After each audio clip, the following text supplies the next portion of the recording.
Good morning, everybody. So today's the day after Tina and I did a whole bunch of wood chipping, and the idea today is to do a little more of it. But what we found yesterday was really big logs, say this thick, what's that, 4 or 5 inches. They can go through the wood chipper, but it really bogs it down and you have to manually stop start the conveyor system, and we could use that for firewood anyways. Yep, it's so good size, you don't have to split. Right, so I watched a video last night on making a sawbuck, which is kind of an X-shaped set of pieces of wood that holds up logs that you can cut through them. And I'm not going to just build a sawbuck, but I'm going to try to throw a temporary one together with sawhorses and pieces of wood, because what we want to do here is anything 4 inches thick or more, we want to lay it up and efficiently cut it for firewood. The problem with cutting small pieces like that for firewood is if you're doing them one at a time, you're taking a ton of time doing that. And I was noticing when we were doing a little bit of that, it wasn't so safe.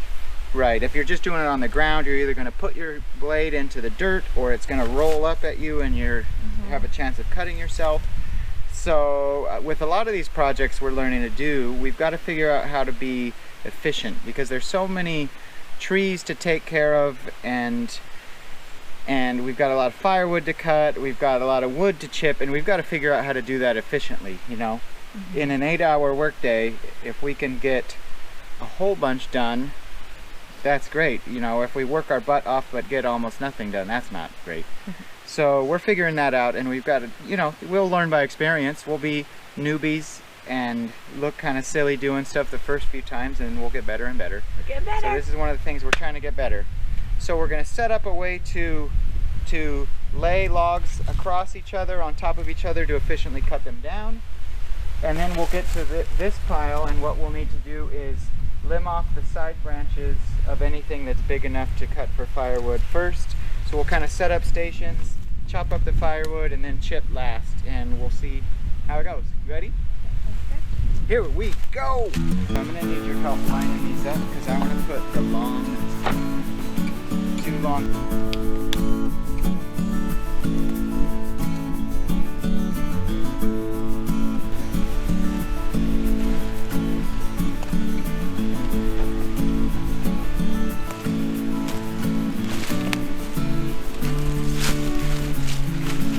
So what I was thinking was, as long as the center of mass of each log makes it just on this side of this sawhorse, and we can hang a lot out here, and the first couple cuts could be out here and over there. Yeah. That's kind of what I was thinking.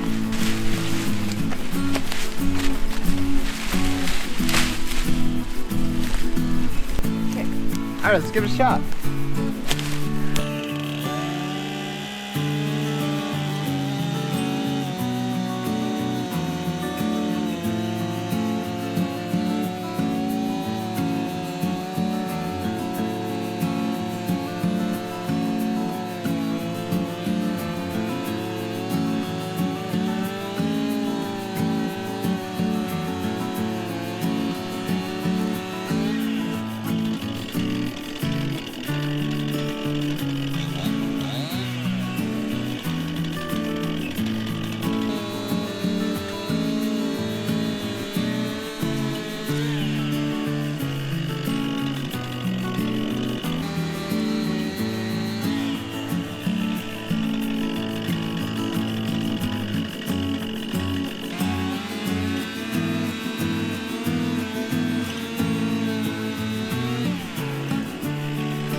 Okay, that sorting session went really great. We're going to cut all this thicker stuff for firewood. It's limbed up and ready to be cut up. And then we've got a nice organized pile for chipping. We've definitely learned having the pile ready with all the butt ends pointed right at the chipper is the way to go. That'll be the most efficient way to use the chipper. And Tina was just mentioning we're probably going to fire up the weed whacker with the blade and kind of trim this slope some more. And we really want to build up nice soil on this slope and plant fruit trees and nice stuff like that. And so I think we're going to try just pointing the chipper at that area and starting to build up wood chips just on that slope. So that'll be good. Yeah. How do you feel about it, Tina? I think that's good. I think it's good pre-planting. Building the soil is so important, and just suppressing. I mean, we've done so much cleanup here, but it's still so brushy. Back. Yep. So and there's a little chainsaw work to do up there too, and more brush to pull down. So we'll take our time with that. Yeah. And the kids are being good, kind of entertaining themselves. We encouraged them to make a little picnic, so there they are. What'd you make, guys? James's plate is still up there, but we have the same thing. You have little snacks, a blanket or a towel. You brought Bear. They're in the beautiful grass in the cool shade. Nice. Still in their jammies. What time is it? We're getting a lot done for a Saturday morning. Can you go get Probably my already plate? 11. Can you go get my plate? Oh, you need your You can get your plate, bud. But it has like a tall cup and a glass. Okay, and there's the yesterday's load partially unloaded up there. I need to pull the truck forward and finish unloading it.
Okay, learned some more.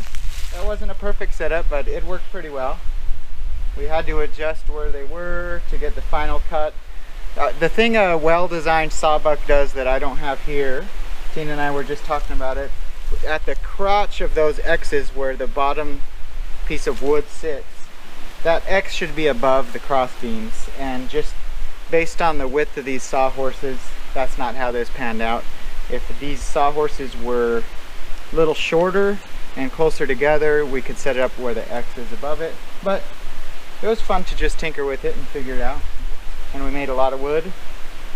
And it's lunch break time now, and then I think today we'll be up for chipping this stuff. It won't take that long. Yeah, we have it all set up to just chip all this So right here. we'll come back and chip and then call it a work day. And I'm curious how far this thing is going to shoot towards the camera, kind of over this way. We'll see. We're just going to broadcast wood chips out here because it's great having them in the truck and putting them where we want them, but it's a lot of work unloading the truck. So if we need some wood chips over here, we may as well just spray them straight out here. Tina, you might be in charge of like